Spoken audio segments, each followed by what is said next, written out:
You're listening to ChainLeak, the crypto news podcast with your host, Joshua Roomsberg.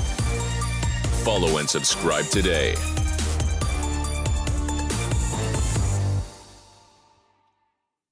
Welcome to the ChainLeak podcast. I'm your host, Joshua Roomsberg. Today's episode is about Qubic, the future of AGI. Welcome to the show, guys. Thank you so much for having us. Thank you. All right, so for the listeners who may not have a wraparound of what the Qubic network is, could you give a quick introduction and discuss what you guys are building for the industry? Yeah, of course.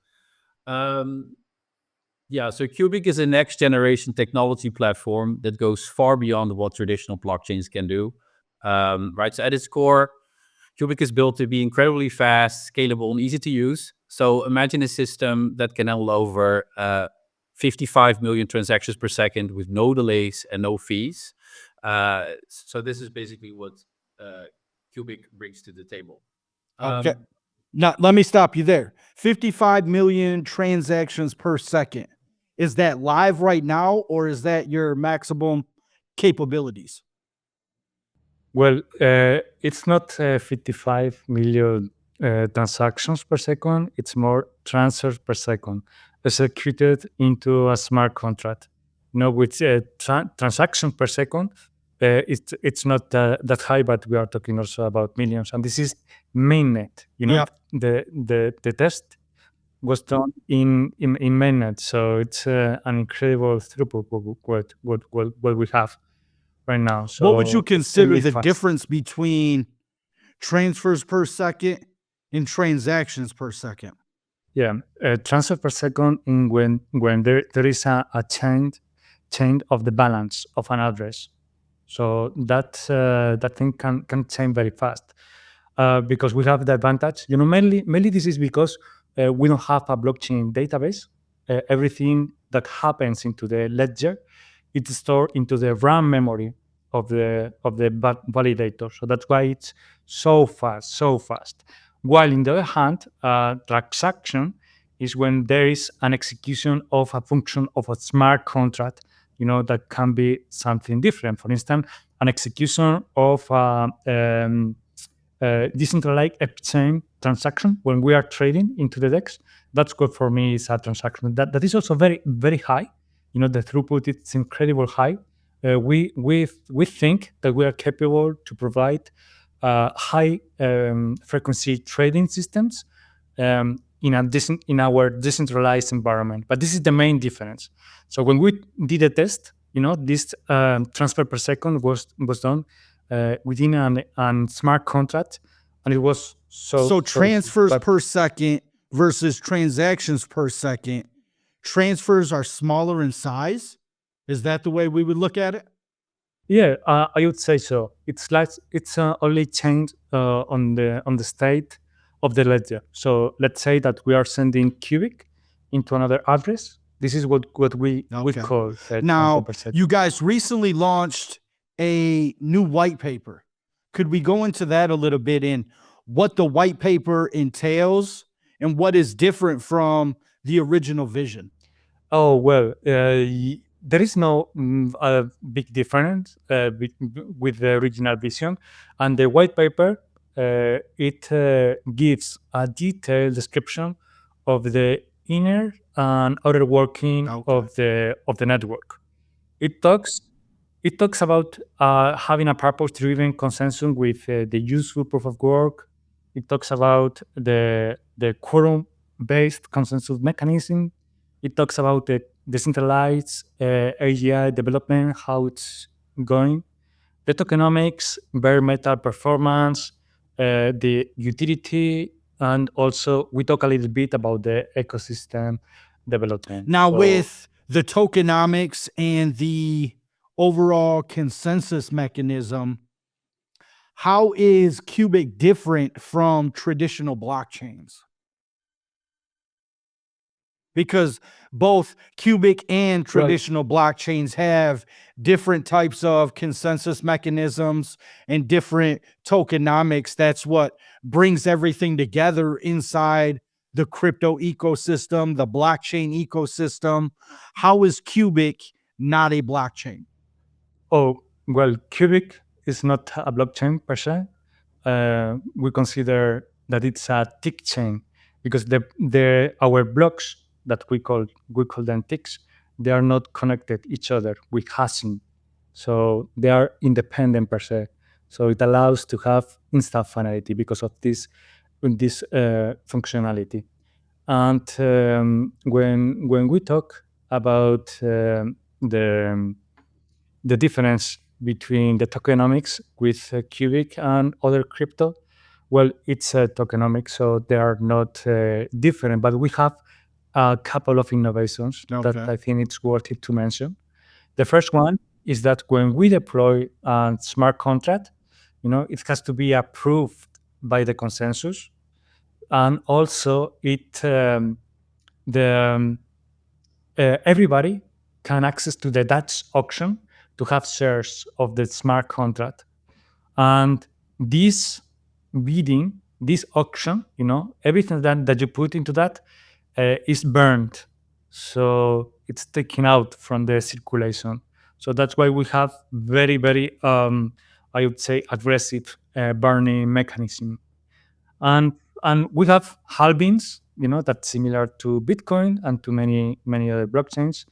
We have the emissions that are also able to change from week to week, thanks to a mechanism that we call supply watcher, that it takes care of the burning, so it adjusts the emission based on that. So it's not like a different tokenomics, but it has a couple of innovation that are really nice. And also very important is that all these innovations, when they were included into the blockchain, they were approved and voted by all the quorum, all the consensus.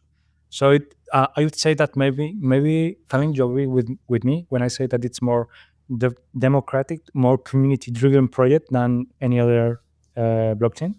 Yeah, that's indeed correct. It's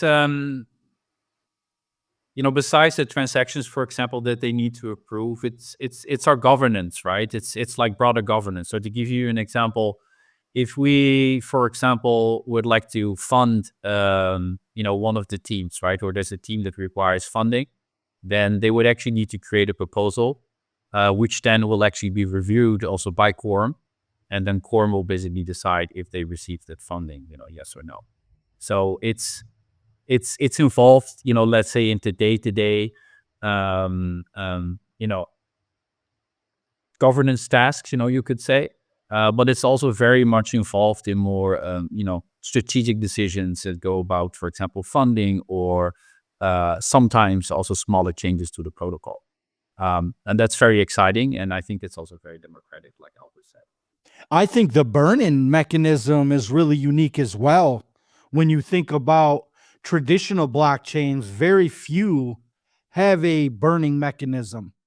So when you consider the transfers per second, what does it look like from a burning perspective?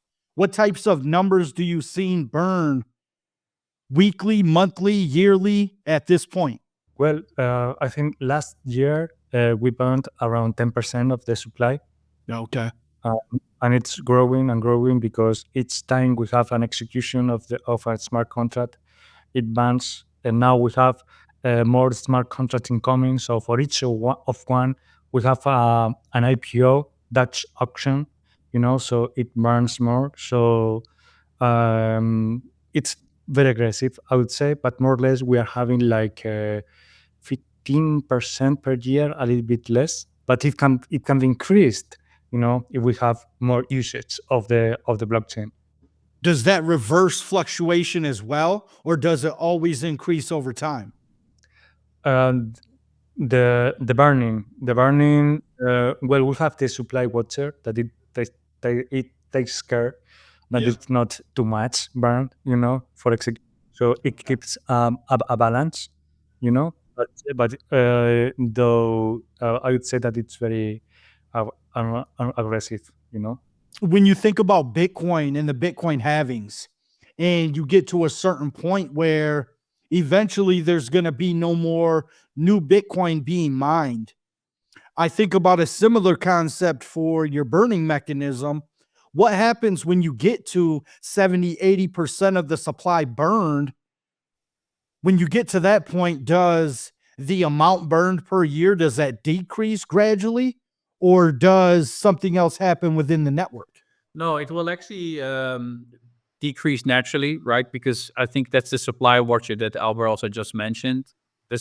Basically, what the supply watcher does is that it always makes sure that we are not deflating actually too much, but that we're always into like a certain balance, right? But in the basics, basically of Qubic, as Albert explained, we burn aggressively. And also the more smart contracts, for example, that we create, like the faster we burn.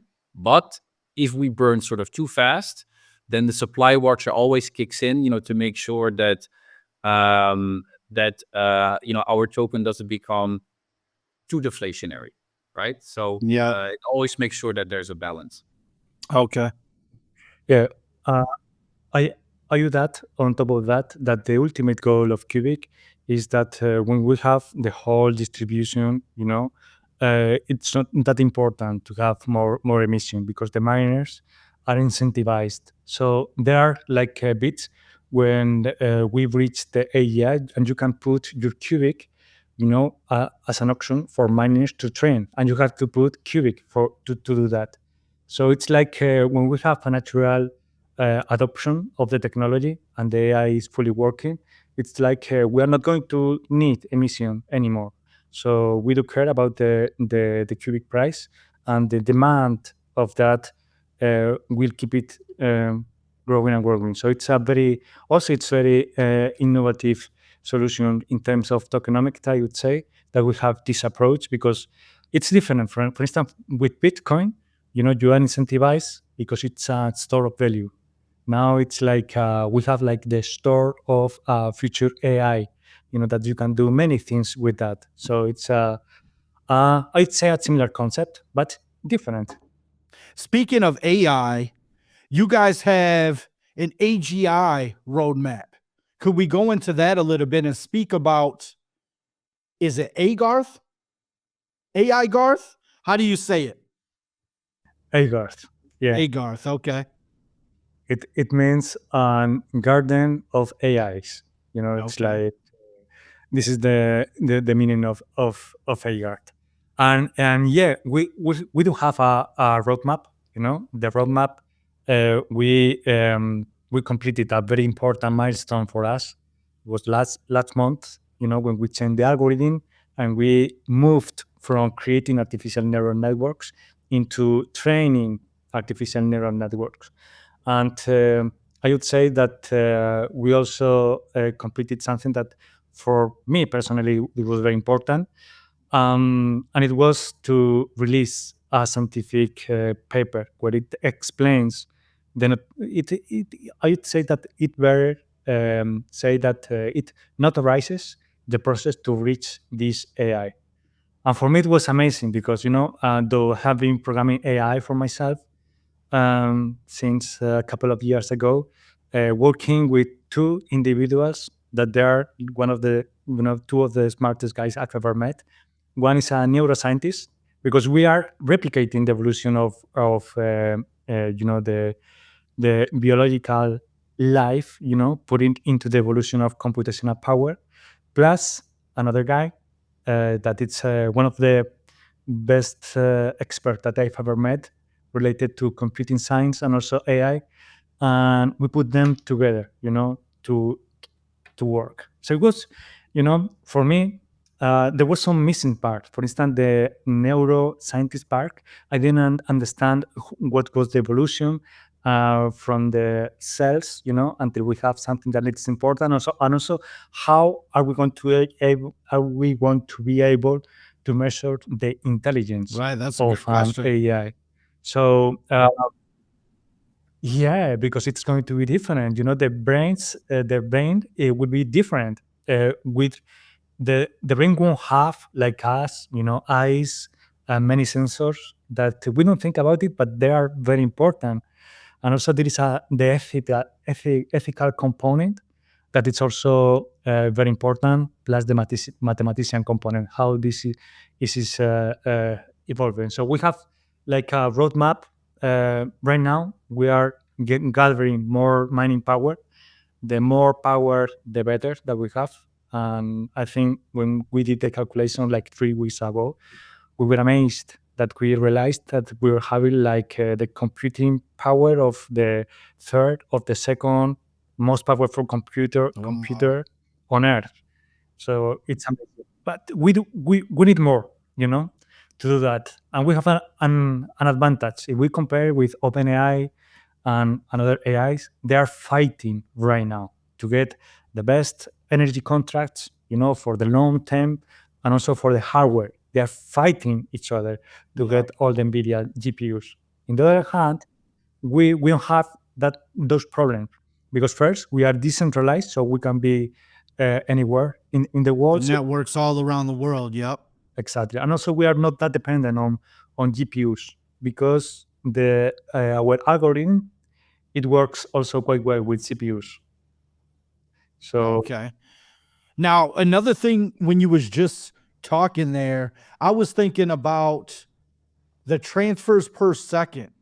Now, for a robot, say, move your left hand, move your right hand, would them be considered transfers within the network once we get to that point? no, they won't consider transfers. They will be considered like functions, execution of functions in a smart contract, but maybe they will be connected more to oracles. You know, it's the oracles will be the connection to the outer world. So a device that is connected to a robot to do something, it's very likely that it will be an oracle. And oracles. So the robot's functions would never come on chain. That is not an end game for you guys. Mm, There's some cases that it might be, when robots. But overall, for the most part, it's not. That's not where we're going with this. Yeah, overall not. When we talk about economic of robots, for instance, the satellites, on Earth, there is something that it is I worked in the past, and it was like creating an economy for all the satellites. So when you are using something, it can send a transaction, to pay for the services. At that sense, it does. It will be, we consider like part of the whole integration into all the operations, but not that much, Okay. Maybe I'm thinking somewhere totally different than where I was supposed to be with that, but I was thinking about the possibility of that in the future to where maybe there's not a need for that. But I'm thinking a decentralized aspect to robot capabilities in the future to where you wouldn't want that system that's behind that robot to be able to be hacked. If you could tie that into blockchain somehow and say, okay, this is one of them service robot dogs that they have now. If you could program that to be on chain to where it cannot be altered by a third party, that's where I'm trying to go with this. I didn't know if that was even a possibility, but I'm trying to think big of where we could go with the intersection of blockchain, layer one technology, and AGI and robots. So I'm thinking of the possibilities here. Now, real-time oracles. That's another big aspect for the Qubic network.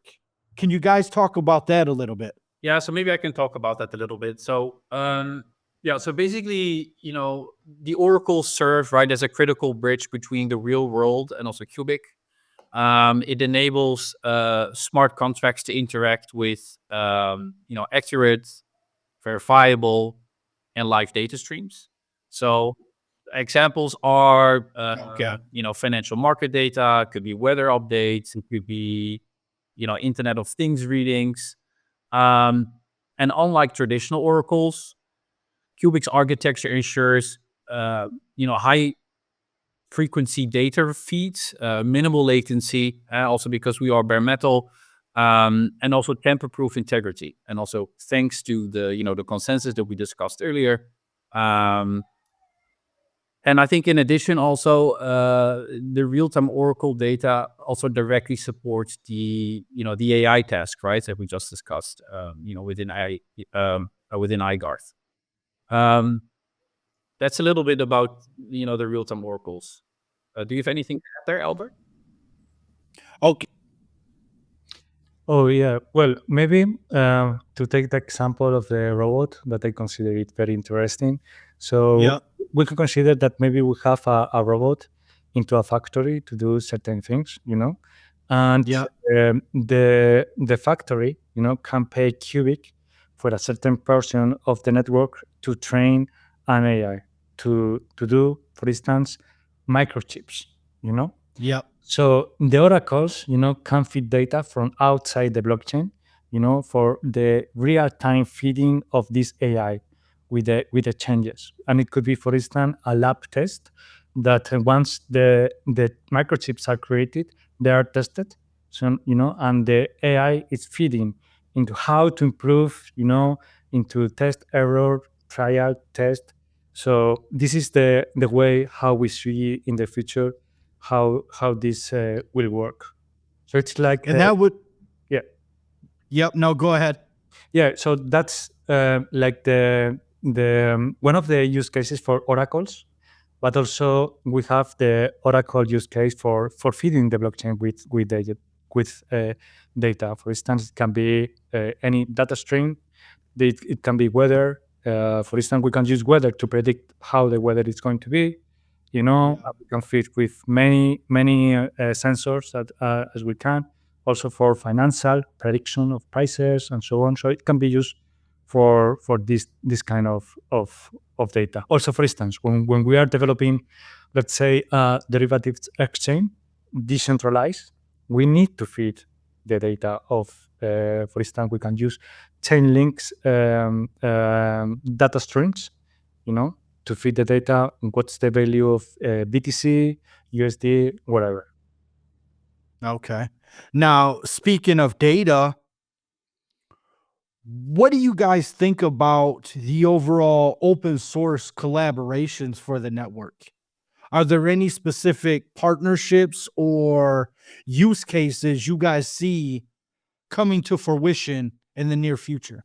Yeah, we are very, very, focusing to the open source community. We think it's very important, mainly because we are decentralized, and it's very important,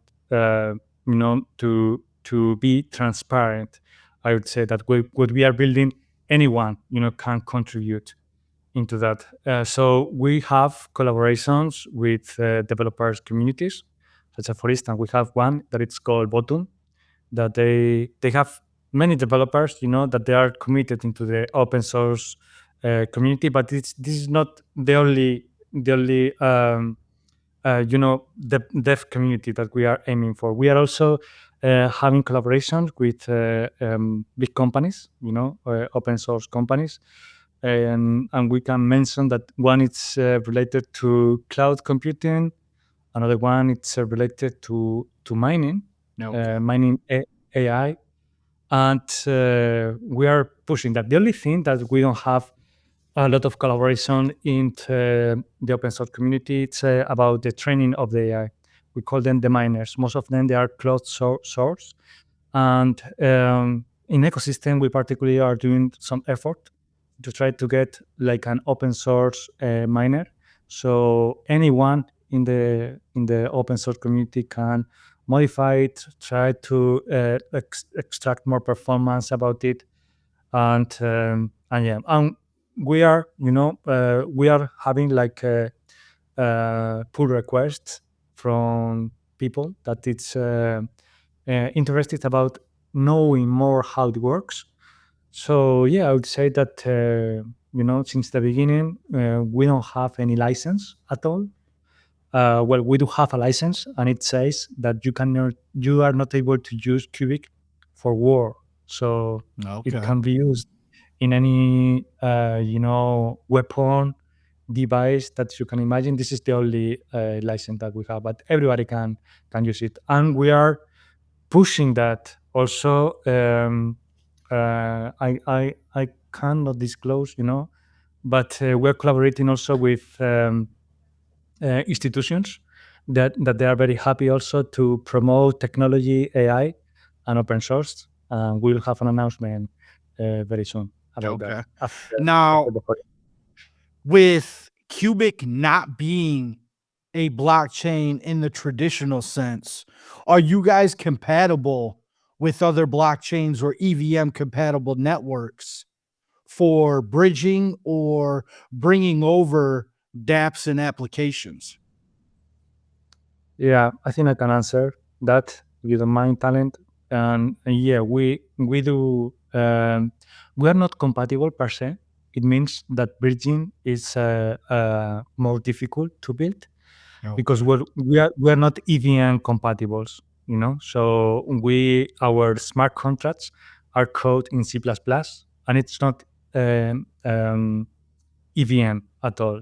But we do have several bridges that they are being developed as we speak.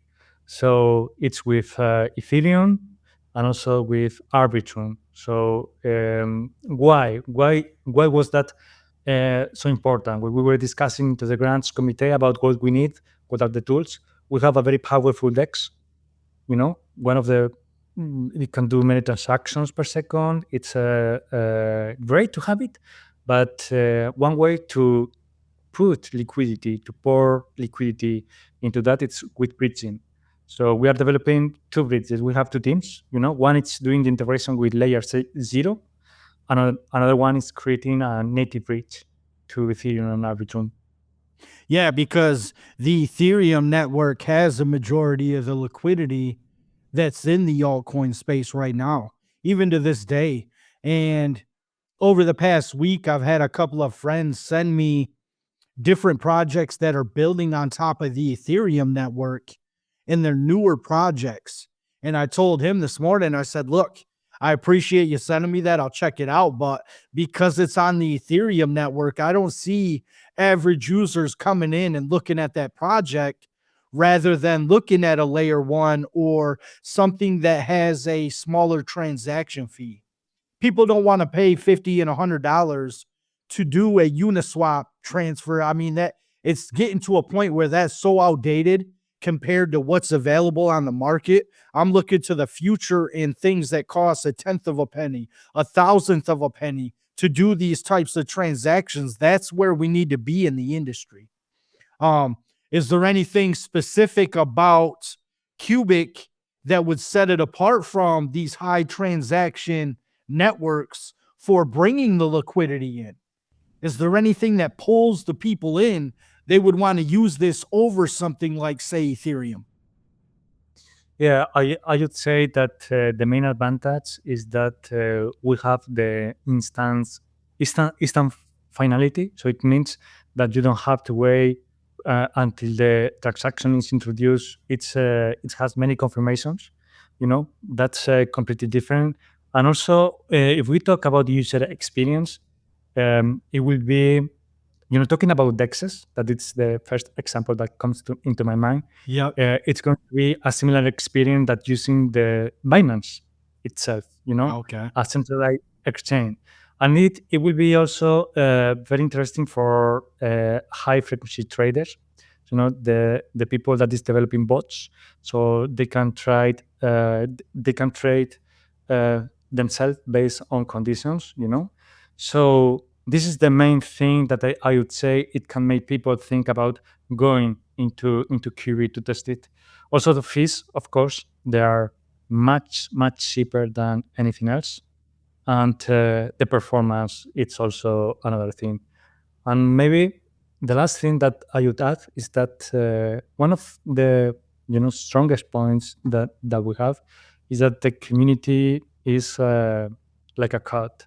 So they are doing testing everything that is needed. They want to use the blockchain. That's why we have so good metrics that are improving, day by day. Now, when it comes to smart contracts on the Qubic network, are they similar to smart contracts in the concept we understand for the Ethereum network? No, I actually think that they're fairly different, and also feel free to add here, Albert. I think like one of the coolest things about Qubic is how it handles also smart contracts. So you can, think of smart contracts as, digital agreements that, will execute automatically when certain conditions are met. Yeah. Right, but with Qubic, developers and also participants can actually bid on shares before it goes live. Right, so this makes the smart contracts really flexible, and also ensures that only the best and the most useful ideas actually make it on the network. So we actually call it the Dutch auction, on how these shares can actually be purchased. Would you like to explain a little bit more on that, Albert? Yeah, I just would add that the concept is very similar to the Nick Szabo wording, like a digital set of promises and how these promises are going to be fulfilled. This is what we have. But it's maybe, the approach of being developed in C++, also in bare metal. It means that we don't have operating system. So the function that we have available are less that in a normal, C++ blockchain. But on the other hand, it provides much more security. It's easier to audit. So it has some advantages. But you can develop whatever. It can be developed in Solidity. Now, Talonode mentioned they could bid on the smart contracts to execute. Would that put more centralized authority on the people who are bidding, who have the most power within the network? Or how do we avoid that? Imagine this. In order to be a computer, a validator, and then one validator will have the right to vote, to vote for a proposal, you must have a lot of mining power, a lot. Like right now, it's around 300 or 400 CPUs to be one single validator. Okay. So it's a compromise, and also it shows that you care about the blockchain, about the network, that you want the best for the network. So we are right now we have 676 of these validators that we call them computers. So it's quite spread, There is no single entity that is able to gather the whole power of the network. Maybe they can have like a small portion of it, but the economics says that the higher the values of Qubic is, then the more computing power you will need, and it will be much more difficult to gain, the control of the whole power. How does it work from if I was validator number 600? How would I compete with the top 100 validators on the network who have more spending power to vote on these smart contracts? Well, the only way it's to have more mining power to compete with them, so you can have more computers. To qualify one computer, you need like as I mentioned earlier, like 300 CPUs. So if you want to have more deciding power, you must have 600 CPUs. And you So can it's have not about votes on the network. It's about your capabilities as a processor. Yeah, I would say that it's the mining power that you can have attached into your computer. The more you have, more computers you can have, and then more decision power. Do end users have the ability to put their coins behind a specific validator, similar to, say, the Tron network?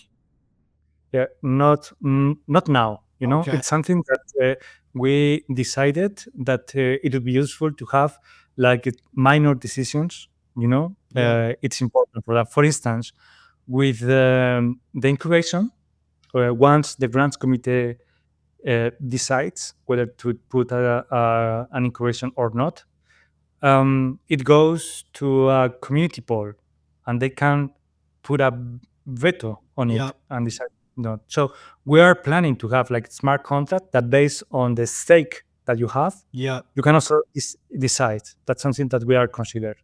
Okay, that's cool. Now, coming back to the AI aspect of the network, when do you guys feel we will reach AGI? Yeah, so we're aiming to achieve AGI by 2027, but we hope to give points of life, let's say, from now basically up to 2027. But the idea that a full functioning, AGI, should be there by 2027. But the more power that we have, like the more mining power that we have, the earlier the odds are that we can release AGI. When you think about Willow, Google's new chip that they just released last week, and you compare it to the Qubic network, what type of compute power do the two have in comparison? And are you guys building something similar or different when it comes to AGI and artificial intelligence? Well, I would say that they are completely different, very different approaches.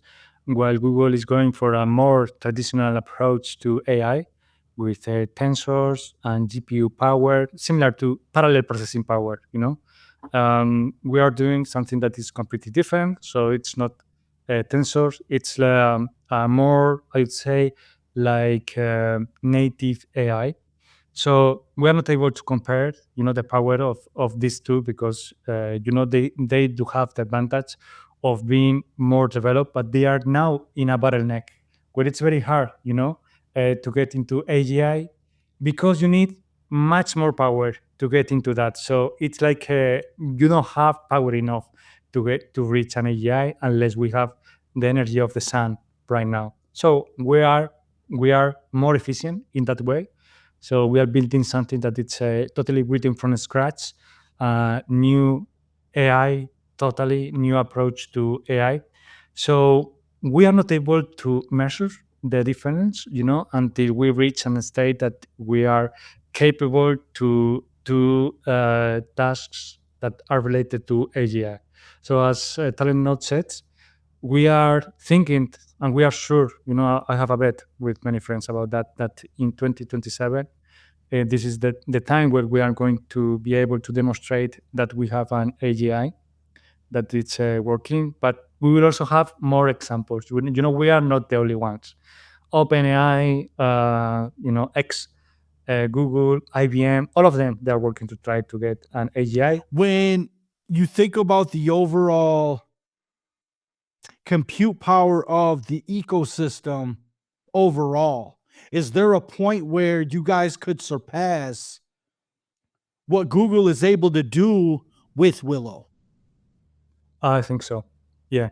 If we continue with this gathering of power, we will be, with the same reading that we have in the last 2 months. It'll take like another 3 months, 4 months to surpass the computing power, not the capabilities That's of them. wild. But Now, yeah. another thing that came about when Willow was released was scientists behind the Willow project said they have come to a point where they have realized there are parallel universes. Just as an individual, what is your take on that? Do you think there's a possibility for that? Do you think it's already scientifically proven? Yeah, well, my take is that this, you have to meet Dr. Sanchez, the neuroscientist that was writing the scientific paper, and this was one of the conversations that we had. Okay. And I would quickly recap that for him, maybe we are creating new universes, with the AI. Because we are replicating exactly, the rules of the universe into coding, So we don't know what it is. Maybe it will have like a moral code that it will be different from our moral code. It can have a soul, and so when we talk about the multiverse, this is Yeah. amazing because I personally I believe so. One of the believers of the multiple universes, and I think we are doing something, related to that. Yeah, no, it's mind blowing when you get deep on all of that type of research and you see the possibilities for different outcomes, and regular people in the world don't even try to fathom what else is really out here. What are the possibilities? And people just block that part of their brain out and just try to avoid it because it's so big for them to wrap their head around. Most people don't want to spend the time trying to understand what life is. And with the intersection of human and AGI, the computers and the human intellect, I love the intersection of it because we're going to the next generation of what life is. And I think it's a beautiful thing. Yeah, it is. It is, and this is one of the power of the scientific paper. Because the theory of evolution is compared to the code that we are, evolving right now. And maybe Talent, you want to add something? Yeah, I mean, what's exciting about it is that, look, I also think this is probably one of the things that sets, Qubic apart from some of the other crypto projects. I think where there are a lot of other AI projects that focus on AI marketplaces or more of the, LLMs, for example. Yeah. We're looking to build a sentient brain. And if that brain is capable of, tapping into, other universes, then I think that's absolutely, revolutionary and exciting. And Blowing, right. I think even for us, it's sometimes, tricky to comprehend what's going on in the brain also of CSB, right? Of Come From Beyond. And that's why that scientific paper, along with these two, world leading, professors, is so important because, conceptually, indeed, like you described, it's a lot. And by breaking it down into smaller pieces that are more understandable for, people like me, let me put it this way, it's actually very exciting, and it gets even more exciting if this is a project that you can support.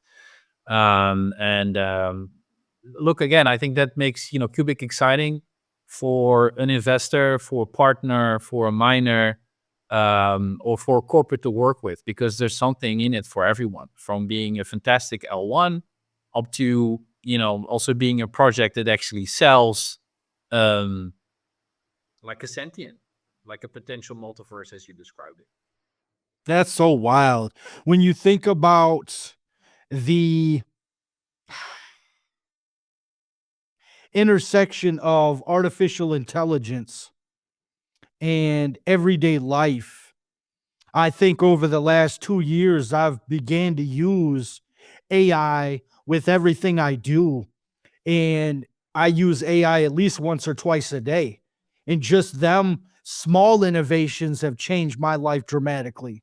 So for an everyday user out here that only uses Facebook or Instagram, and they go work their 9 to 5 and then they come home with their family and they're not using AI, they don't understand where this technology is going. But because I've used it for 2 years, I'm starting to research the deeper aspects of it, and I see where we're going and the possibilities of the future, whether it's the next 5 to 10 years. And that leads me into my next question. To close out the interview today, I want each of you guys to give your own aspect of artificial intelligence and AGI over the next 5 to 10 years, where do you see this progressing? And where do you see the end game for the next 10 years?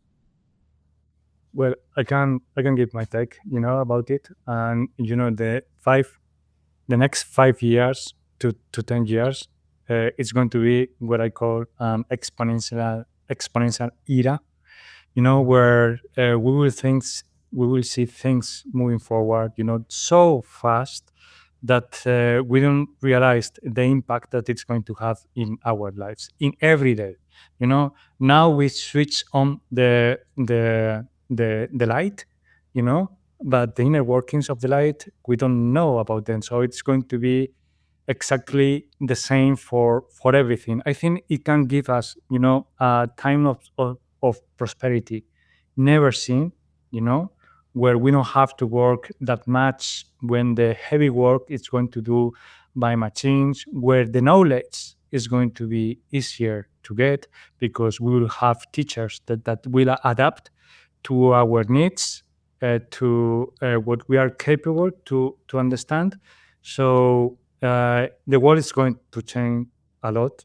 I'm 100% sure that we are not, we are not, we don't have the capability to understand how things are going to change, but they will change so much. And I'm one of these positive person that I think it's going to have very little negative effects in our daily lives. Very, very little compared to the positive stuff that we are going to have. Yeah, that's a good take there. What about you, Talon Nodes? Yeah, I actually see it, similar. I think like the upcoming few years will be a lot about,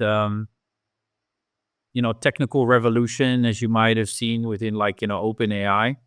I think what's going to make AGI also very exciting is, accessibility. I think at this point, many of these AIs are like, they're good, but I think they're difficult, to access for, regular people, at least to use it on like like on a professional level, because maybe the subscription is too high, or maybe how to operate the AI itself, right? It's very input driven. If you give it the wrong command, you will get the wrong answer.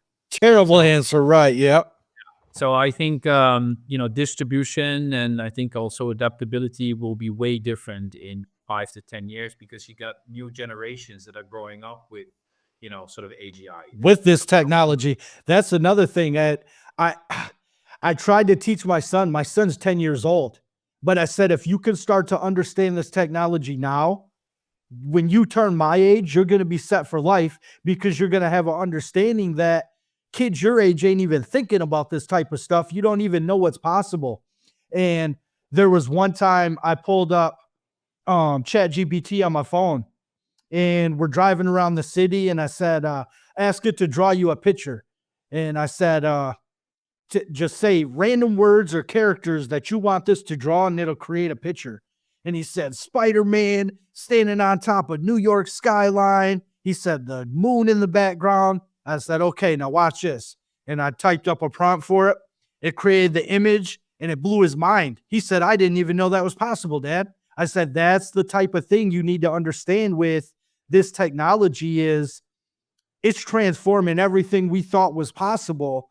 And now he's in there creating his own images, and he's learning how to use prompts. And I love it. I love being able to teach my son the advancements that are possible. And man, there's so many innovative things that are going to come with this AI, AGI. I mean, the next 10 years, I feel like everything in our lives are about to change.